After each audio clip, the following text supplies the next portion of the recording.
Hello, everyone, and welcome to the Wait What, a self-improvement podcast. And today we have a very special guest with us. His favorite food is boneless wings because they are dang yummy. He's hiked to an altitude of about 12,000 feet, and he hasn't cut his hair in over 10 months.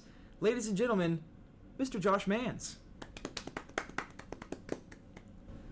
Thank you guys for having me. It's a real honor to be on this podcast.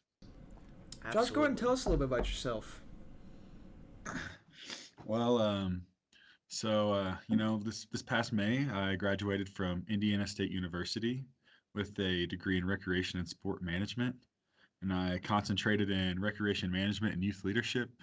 Had a nonprofit leadership minor, so it's kind of like I'm a pirate. Got a lot of ships that I had there, but There you go. Currently I'm actually pursuing a master's degree in Christian leadership from Sioux Falls Seminary in South Dakota. But I'm actually living and working in Colorado right now. The great organization. It's been real fun. I've been here for about 5 months now, and I'm loving it a lot.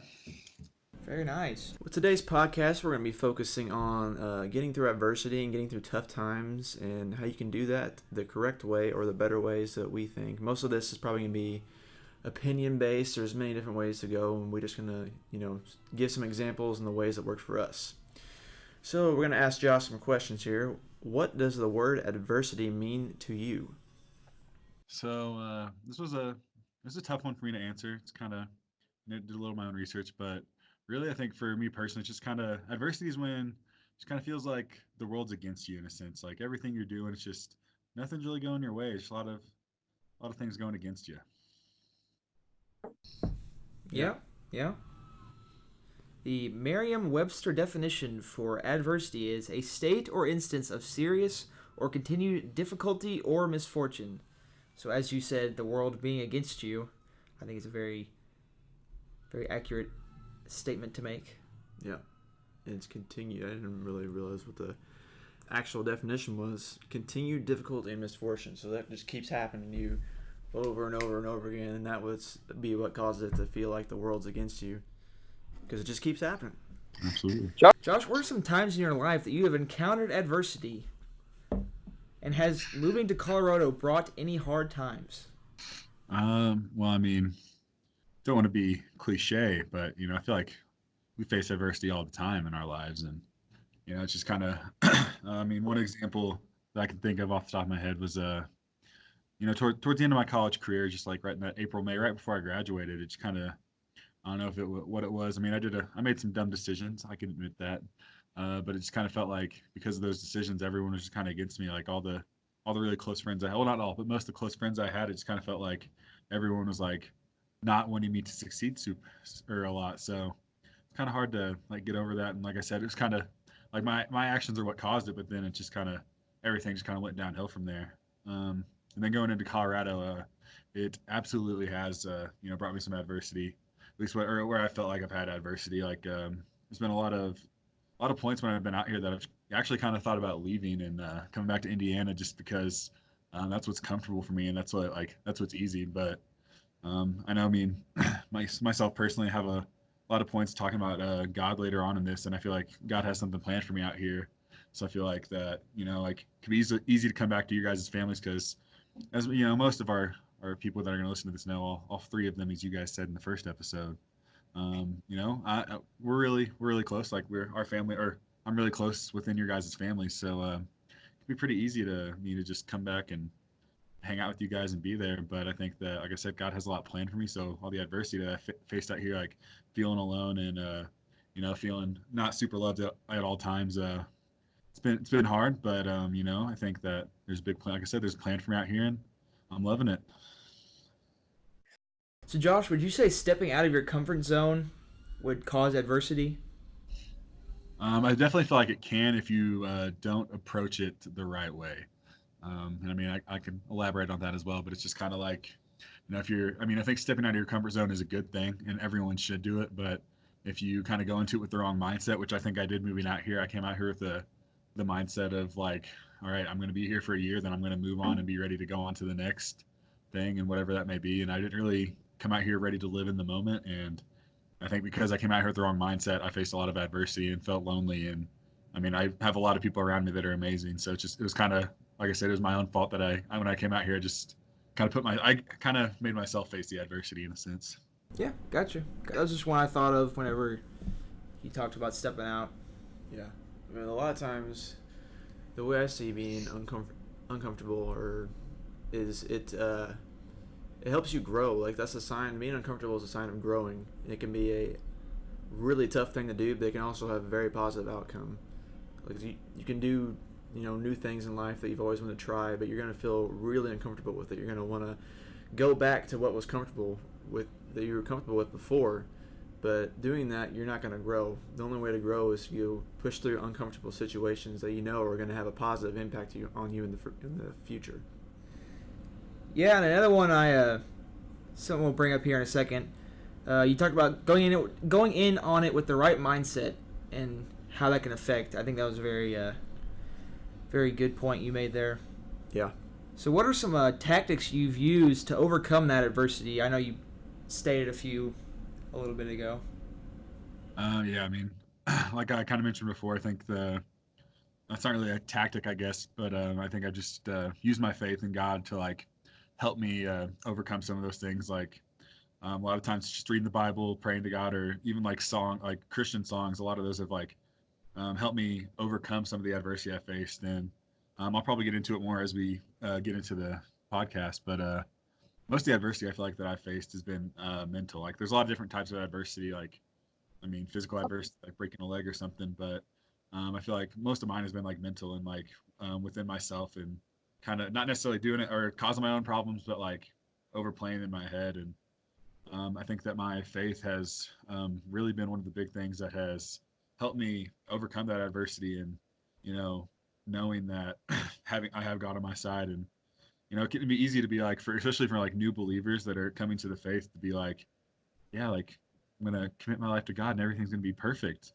But like, all you have to do is, open the Bible and see that that's not 100% true.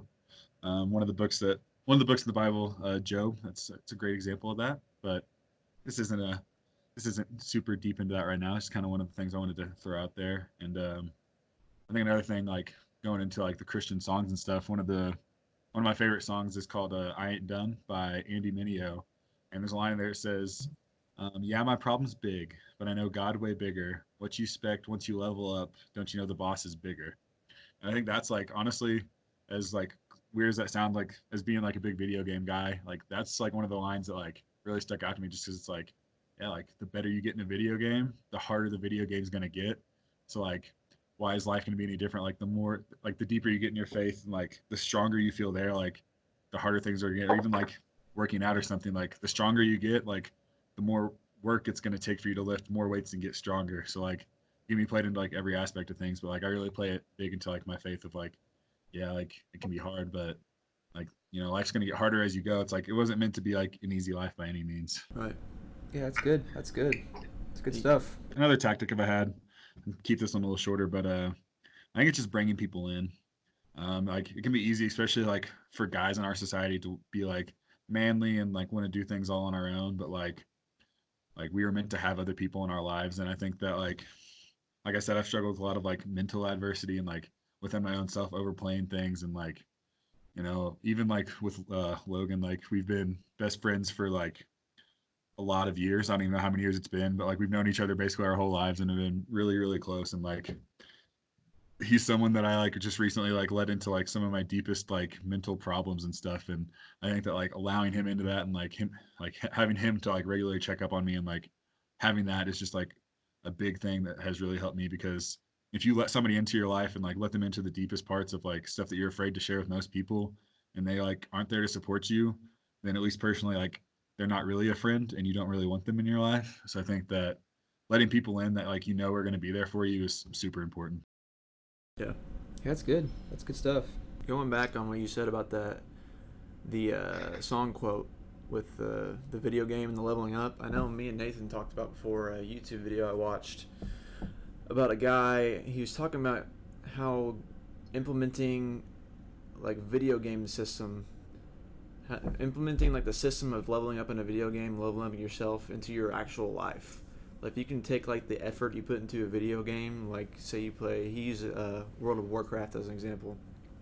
Like you put that effort and like transfer that same mindset you're putting into the game into your real life, you can level up. It'd be easier for you because you get in that. It's easy to level up in a video game because you enjoy doing that. And if you take that same mindset you put into the video game and take it into your life, it'll completely change it for you because you really enjoy doing that video game, and then you put that into your life. It'd be a really good thing for you to do. Yeah, absolutely. Something you said, and something I've really been trying to work on is understanding that vulnerability is okay, and being vulnerable, finding yourself in a vulnerable situation, thinking, man, I can't handle this on my own. I need someone else. Like, that's an okay thought to have. Like, as you said before, many people in today's society think that being macho man and being big and strong is the way to go, and like you don't need anybody else. Inviting someone else into your life makes you weak. But I personally believe that argument can be brought up on the other perspective, as far as you can make yourself stronger by allowing other people into your life. Right. And that came to my mind once you start talking about. Yeah, I would say it's a weaker move to not let people into your life. I think it takes a lot of strength to be able to open up and let other people into your life. Yeah, and what we were just talking about right there really leads into our first point: surrounding yourself with positive people, and just how being around positive people who are always positive and motivated will only help you handle hard times, because having those type of people around you, they'll help you see the brighter side of what's going on and give you a different perspective into the situation you're trying to handle. Yeah, I put in there an example, at least for our family, for sure, is a death of a family member. Mm-hmm. It really, obviously, a death of a family member is a terrible thing, but always something really positive comes out of it, because we always will have multiple family gatherings, all of us hanging out after the death of family members so we can all be close together, have positive, talk about that person's life, all the good memories with that person, and just being together with your family and positive people after something like that happens, really, really helps. Yeah, I totally agree. And our second point we have here is using nature as a stress reliever. And I'll go ahead and link some of these down below, but I found a couple studies from the National Center of Biotechnical Information and the University of Minnesota. They both just talked about how being out in nature can reduce your heart level, blood pressure, the stress hormone production, and your muscle tension. And just how being out in nature really can help you calm yourself down and relax whenever you're feeling so overwhelmed and stressed out and the world just feels like it's caving in on you. Just going out and taking a second to really be with nature. Sounds kind of hippie, but a big point I want to bring up with this is that this is just a distraction from your adversity. It may not always take it away. Right. So you're probably going to have to implement this in with other tactics we'll talk about, or other tactics that you feel are good for you. Because just because this can distract you from the adversity doesn't mean the adversity is just going to go away. Yeah. And one of the things about with nature you're talking about is I read a book about sleep, and I think you read that book too. I can't remember the exact. Sleep Smart or something. Yeah, Sleep Smarter book. And one of the things he has in there for getting better sleep, not just sleep, but just feeling better overall, is getting sunlight every day. I think he's like 10 minutes of sunlight, and then walking outside, being in contact with the ground, because your body, there's scientifically, your body is a conductor, the earth is also a conductor. So I mean, there's it sounds crazy too, but there's energy flow there. You're getting an energy flow from the earth to yourself. It helps you connect with nature, and then it can definitely help you, relieve stress from your adversity, your situations you're going through, and just improve your overall life in general.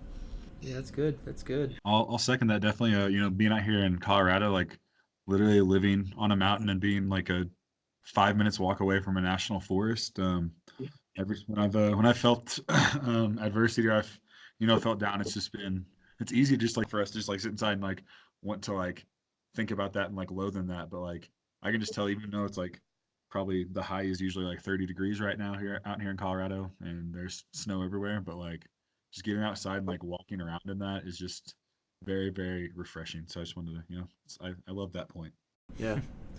And another thing that we've already spoken on before is writing down your adversity or how you're feeling, or just talking to someone about it. And for me personally, I think it's the best way to express yourself and to not bottle everything up inside, because you hear people talk about, I was so mad I felt like I was about to explode.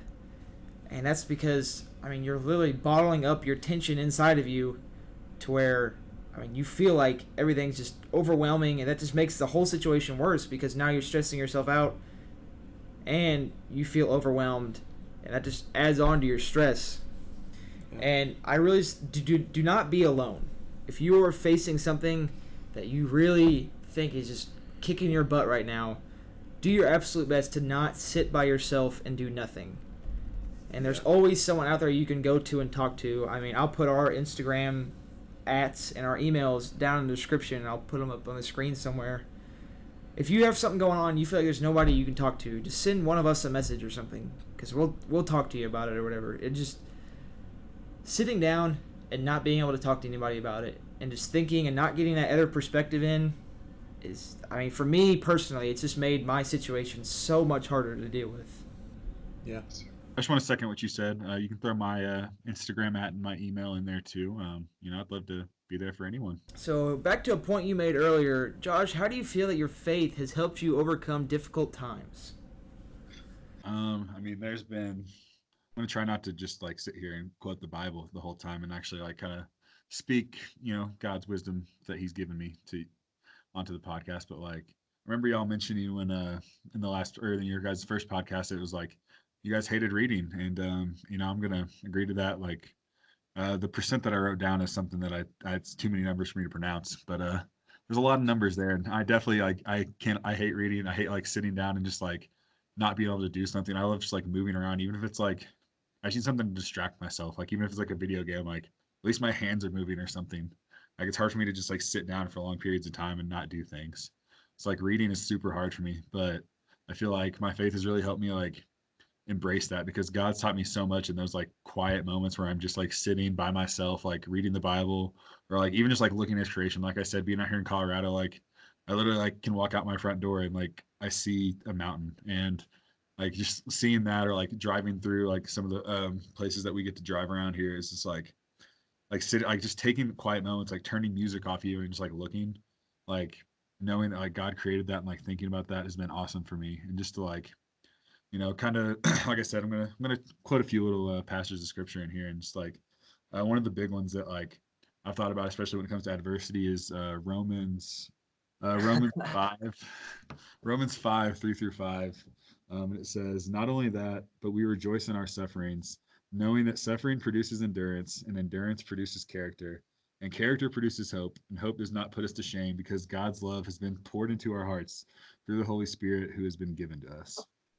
So like knowing that like even in the Bible, like it says like, hey, you're going to suffer, but like rejoicing in those sufferings, because like we talked about before, like adversity is like a way for you to grow and like become like stronger, whether it be like physically, mentally, emotionally, whatever it is. Like you'll grow from all the adversity that you face, like as long as you have the right mindset going into it and like what you're doing. So I think that, like I said, my faith has been having these references, and I have a bunch of references, and like I don't know how we're gonna, I don't know, we can finesse those in here somewhere to this video, I hope. But yeah, there's there's also like in addition to like the Bible, like I said, there's a lot like I mean, even I don't even know where to begin with the Bible. There's so much in the Bible. Just open the Bible. That's what I gotta say. That's my big talking point. That's helped me, is opening my Bible and actually like having Bible plans to like read through it, like just going through it all. Like Psalm 23 is a big one. That is just kind of like about the ups and downs of life and like looking to God through it all. And I think one of the biggest, like, not necessarily misquoted, but like it's kind of like quoted in the wrong text, is Philippians 4:13, which is like a very popular verse of, I can do all things through him who strengthens me.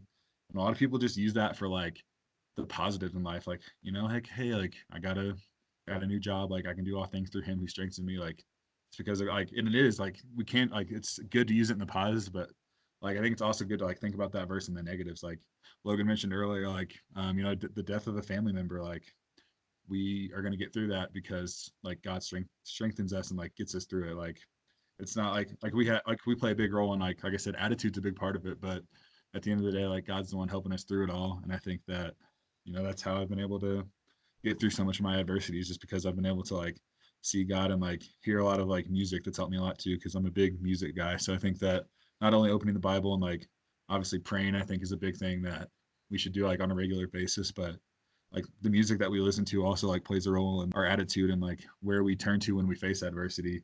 And I think that, people like for me, like NF Lecrae, and I mentioned Andy Mineo earlier, like those guys, and other artists too, like make music that like I really relate to and really helps me like push through, focus on God more when I'm facing tough times. Yeah, those are good. One thing I threw in here was Bible verses as reassurance. I put Bible tabs on there. And so I have my Bible, and I would, I just went on Google and typed in, best verses for this, best verses for depression, best verses for happiness, best verses for reassurance, all that type of stuff. And I took these little, these real small little colored tabs to color code everything. And so that just helps me as far as, so I know blue is my, reassurance tab or something. So man, I need reassurance. I'm not feeling good. I need some help. I can just go right over to my Bible, open it up, and it's right there. I have it highlighted or something in there. So I think that's a good tactic someone can use going along with what you said about the Bible verses. And then of course we got prayer on here. Just looking to God for a way to, it almost goes back to the talking to someone. If you don't feel like you have someone to talk to and you're strong in your faith, just talk to God. Say, hey God, I need you right now. And understand that trust in his plan he has for you. He has a plan set out for your life. Talk to him about it. Say, hey God, I need you right now. Help me out. Do what you do, I guess be a way to say it. Do what you do. Help me understand that you have a plan for me, and I know this is going to be okay. And the last point I have here is find some devotionals that deal with problems you are facing.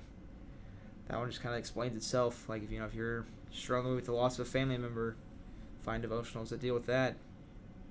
And those are the points I had for using your faith as a way to overcome your adversity. Those are all great points. I love it. Devotionals are a great thing that have helped me as well. Some topics, I don't know if you can call it topics, but some notes I added on here was realizing that you have complete control of how outside forces affect you. Nothing can hurt you unless you let it. Which, it sounds like, I'm not saying that no matter what something happens on the outside, like you just put up a wall and then you're good, nothing's going to happen. But realize that you have control. You can either feel how you want to feel, choose what affects you in a good way and what affects you in a negative way, and you can, if you're going to live your life letting other outside forces choose how you feel and how you're going to feel the rest of the day, how you're going to act, then you're not going to be the person you want to be. You have to control what is controlling you. You can control yourself, and don't let others control you by their actions. People are going to do whatever they want. You can't control everybody else. The only person you can control is yourself. So you can't let outside forces dictate the way you're going to be, the way you're going to feel, and what you're going to end up being down in the future as well. I like what you said there, and something me and you talked about and I've seen is how, you lose the death of a family member. I know that one keeps being brought up, but it's the first one I think of. Like, there is a time to grieve about that. There's a time period for, hey, this sucks. I miss them so much. Yeah. But really, it sounds harsh, but after a while, you really just got to pick yourself up and keep going. Because sitting back in the past and thinking, man, I wish they were still here, it doesn't do anything for you. It sounds harsh, and I'm not saying that the death of your family member doesn't matter from that point on, because it does. That's something that's always going to be with you. But if you can almost find a way to use that as motivation, or just understand that they're gone, gone but not forgotten. That's a big one. That's true. But you can't let that affect how you live the rest of your life. Because I could assume, I'm not dead, so, but I can assume that person isn't going to want you to sit there and feel sorry that they're gone for so long, because then you're just delaying yourself from maybe goals that they had for you or positive things, outcomes that they had planned for you. Right. So I think just one thing that I have really tried to focus on in my life is that once a family member passes away, or just someone passes away in general, because no death is easy to handle. Like, there's a time to grief about it, and there's a time where you gotta keep pushing forward with your life, not exactly move on. I guess that was a poor choice of words. Yeah. But your life has to continue at some point. Just because their passing doesn't mean your life ends with it. You gotta keep pushing on at some point. And maybe again, something for me with the passing of our Papa Bill has been I've found a way to use that as motivation for myself to make myself better and keep pushing towards what I'm trying to do, because I know that's something he would want me to do. Yeah. So that was my little tidbit I wanted to throw in there off of that one. Yeah, that was good. I mean, like you said, there's a time to grieve. There's a time to be sad about it. There's a time to. It's healthy to do those things. To do those things when it happens. Early on, to grieve and say, why does this happen? You go through a process, and you eventually get to the point where you accept it and move on past it and keep going. Acceptance, that's a good word. Yeah. That's a good word. And I'm reading. Well, I won't say reading. I'm listening to a book right now. It's called Positive Thinking, and one of the things I just recently listened to was he said you have to stop and think about if you're having a negative thought, like you're thinking about this death of a family member, or you're thinking about anything negative that's not having any positive effect on your life, or is just having a negative effect on your life. You have to really stop and think about, like, is this helping me? Like, do I need to be thinking about this right now? Is this helping me in any way, or is this just tearing me down?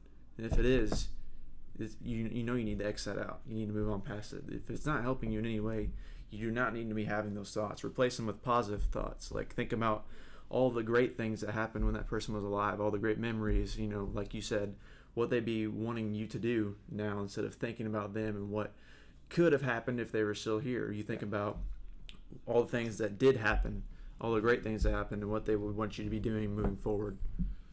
Josh, you got anything to throw in on that one? I think you guys pretty much just kind of hit the nail on the head there. I mean, I just kind of reiterate everything you said. It's very good. Yeah, another one I want to talk about was adversity is forgiveness, which is a massive thing. And going through adversity, say someone does something bad to you, and you need to forgive them, or you need forgiveness, or they need forgiveness, something like that happens. So I'll just start with this quote. We must develop and maintain the capacity to forgive. He who is devoid of the power to forgive is devoid of the power to love. There is some good in the worst of us, and there is some evil in the best of us. When we discover this, we are less prone to hate our enemies. And that's a quote from Martin Luther King Jr. Basically what he's saying is that there is some good side and there's some bad side to all of us. We're all going to screw up. We're going to do things that hurt other people. Sure. And we have to have the capacity to forgive, or we're not going to have the capacity to love. So I mean, that's a really good quote that I just discovered recently on forgiveness. Yeah, real quick on that one. Don't know if anybody out there has seen the movie The Shack, but it has a really good point on this where they call him Papa, which is the God figure in the movie. The movie makes a good quote saying that around the odds of forgiveness isn't loving someone again. Forgiveness is letting go of their throat.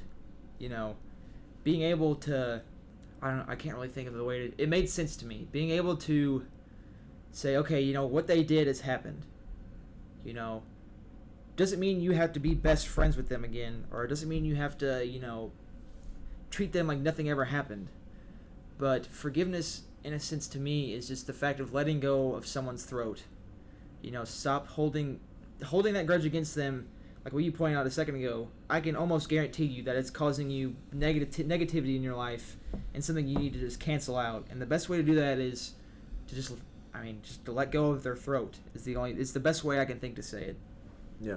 And with forgiveness, you do need to forgive, but there also, at least for me, going from experience, there's got to be time. You have to process what has happened, and you have to get through these steps to realize that you are past this. You can't just say I forgive you, but you really don't, because it's gonna end up hurting both people or groups of people, whatever's happening in the process. You have to give it time. You have to really think of what has happened, and you really have to process what has happened so you understand that, hey, I'm really past this. I've thought this through and I've gone through it mentally. I'm really ready for this process to start, this forgiveness process to start. And it not only frees you, it also frees the person you're forgiving. It's a great thing for both people in the situation. Yeah, that's good. Those are good stuff. Another quote I had on forgiveness was, the line between the victim and the executioner is very thin. Maybe we are both of them. Because of that, we should always be looking. That's good. Always look to forgiveness. That's a good one. That's actually, I remember now, it's from that book. It was the Positive Thinking book, because I just listened to it actually earlier today and heard that quote. So I thought it was a pretty solid one. We got a link on here for the 15 steps of forgiveness. If you need to look through that, I highly recommend it. I've also seen a little bit on it, so if you want to look through that, it's got some good points as far as you talked about the time and the steps to take in there. Yeah. Kind of want to end it off here by saying one really big one is evaluating the problem, and you need to be honest with yourself, or it won't be effective. Right. So think to yourself, is there anything I could have done better, or did what Josh said earlier? You may also have been responsible for some of the adversity you're facing. So that's point number one I had. Point number two is, what are some other factors that could have caused my adversity? So just think, whether you write this down or just think to yourself for 5-10 minutes. You need to think of what are some other things that could have caused my adversity, and by thinking of those things, you find out things that you need to get rid of, or that you need to start avoiding in your life to make sure that this adversity doesn't happen again. And that goes into point number three. What are some ways I can try to prevent this from happening again? So again, just evaluate your situation and understand, okay, X caused the problem, so I need to eliminate X from my life so it never comes back in. And then my final point here is moving on, because you can't change the past, but you can, for the most part, control your future. And of course, there's going to be other things out there that cause some things to happen, but you have control of what's coming next for you. And I got this definition here from Albert Einstein, and it says, the definition of insanity is doing the same thing over and over again, but expecting different results. And I went ahead and bolded same thing, because if you just continue to do the exact same process, now that's not saying the overall process of moving on. That's saying if you try to move on in the exact same ways over and over and over again, and you're realizing that it's not doing anything for you, then you need to change something, because you're not going to do the exact same thing and get different results. That's just not how. That's not how this whole life thing works. Yeah. So looking back from personal experience, I'm going with forgiveness for me personally.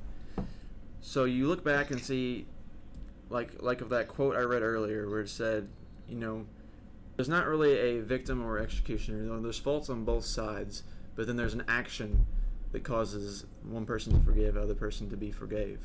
So you look back and you say, what could I have done better? How can I change myself to improve the overall situation going forward? Because, like you said, reading that insanity quote from Albert Einstein, if you do the same thing over and over again and expect the same results, it's not, I'm saying the same thing's going to happen, but it's not going to end well, because you're acting the exact same way, expecting different results. You have to change yourself. You have to change yourself as a victim, and the executioner, has to change themselves as well. You both have to be on the same page, willing to change yourself and move on and forgive and be forgiven to move on past this thing that's happened.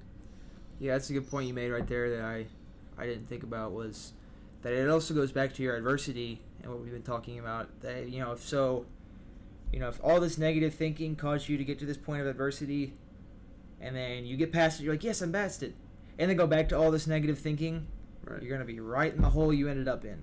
Yeah. So that goes back to same thing equals same result. Something has to change there. And that's when the whole, being strong, like we talked about before. That's when that all comes in. Being able to tell yourself, hey man, I enjoyed doing this. This was good, but I can't keep doing it to get to where I need to be. Right. And if you can have that talk with yourself, then that's big boy stuff there. Alrighty, Josh, we're gonna have you wrap us up here with whatever you got left for us. Okay, sweet. Well, I just wanted to I didn't have this in my notes actually, but I wanted to touch on the part about moving on. Actually, it was this morning at church, so kind of bringing that in here. But the pastor was talking about older people specifically, usually, but like I think it goes for everyone. Of kind of like, don't talk about the past. Like he said that like you should only talk about the past when it's like brought up to you, like when questions are asked to you. And I really like, or I was like kind of confused at first, but then as he kept going, I really liked it, and just kind of like in the sense of like, yeah, like we've learned lessons from the things that have happened in the past, so it's like it's okay to remember them, but we shouldn't just like sit there and dwell on them and like let those be what controls our life. Like you guys were saying, like the past is in the past, like we can't change that, but I do think it's good to like remember those things and like have them in the back of our minds, so like we don't continue to make the same like dumb mistakes over and over again. But Right. at the same time, like gotta gotta get past them and gotta keep going, because like there's a lot more in store for you, for like everyone, as we keep going. Yeah. So I want to touch on that, but final thoughts. I have a couple quotes to throw in here too, but I'd be beating myself up if I didn't mention my favorite Bible verse too, because it also kind of goes into adversity. And it's has a great name too, Joshua 1:9. It says, "Have I not commanded you? Be strong and courageous. Do not be frightened, and do not be dismayed, for the Lord your God is with you wherever you go." And I just kind of like that, just in the sense of like, hey, no matter what's happening in your life, like again, it like goes back to like when I talked about Philippians, whether it's positive or negative, like God's going to be right there with you, and whatever you're doing, wherever you're going, He's going to be there watching over you. And it can be hard in the moment to like think that, like, I know that I've been through some very tough times, and like in my tough times, I've even, it's been hard for me to like get deep into my faith, because I feel like, again, like I think a society is like wired me to think that I can get myself out of it and pull myself out of it. But not only do we need like other like physical human beings to like have around us, but I think we also need like God in our lives to help us, get through that adversity and overcome it, and come out stronger. And then just kind of wanted to also say that like anyone that was stirred by anything I said, I'd love to talk to them about it. And anyone that needs anything, like we mentioned before, you know I think Nathan's gonna put the our Insta ads and emails in here. So anyone that wants to talk about faith or Christian music, I got a lot of great suggestions for you guys. So I'd love to talk to anyone about anything that's going on in their lives. I love talking to people and just getting to know them, and it's kind of one of the things that I've been wired to do, and I love it. um, and I also just kind of want to. So I got a couple C.S. Lewis quotes here to end it with. So one of them is a little less. It's just kind of like general, less Christian based, but it says hardships often prepare ordinary people for extraordinary destiny. And I just really like that one. Just like, hey, like, although like we talked about a lot during this, like our hard times are what makes us stronger, and it's going to be ultimately what helps us like come out on top and be really really great at like whatever we're called to do. And then our last quote is, "Life with God is not immunity from difficulties, but peace in difficulties." And I just really like that one, because like I kind of mentioned that at the very beginning, like just because we have God in our lives doesn't mean like we're protected from every little thing that happens. Like we're still humans, and we mess up, and we do things that like we can't, like we do things that cause adversity on ourselves. But the world is also very imperfect, and things happen in the world that cause us adversity. So I think that just knowing that like having God is like what gives us peace in the difficulties, rather than immunity, and like focusing on that is something that's really helped me as I've grown as a person and grown in my faith. Big stuff. Big stuff. All right, Josh. Thanks, man. We appreciate you coming on today. We'll leave your stuff down below, and I'll throw it up on the screen when I throw ours up. Yeah, definitely. If you guys have any questions about faith, or something that really goes deep into that, Josh would definitely be the guy to talk to. Josh, very, very good guy, very, very deep in his faith. So if you got questions about that type of stuff, he'd definitely be a guy to go to. Very friendly individual. Alrighty, guys, thank you very much for watching. We appreciate you tuning in for episode 2, and we'll talk to you guys later. Peace.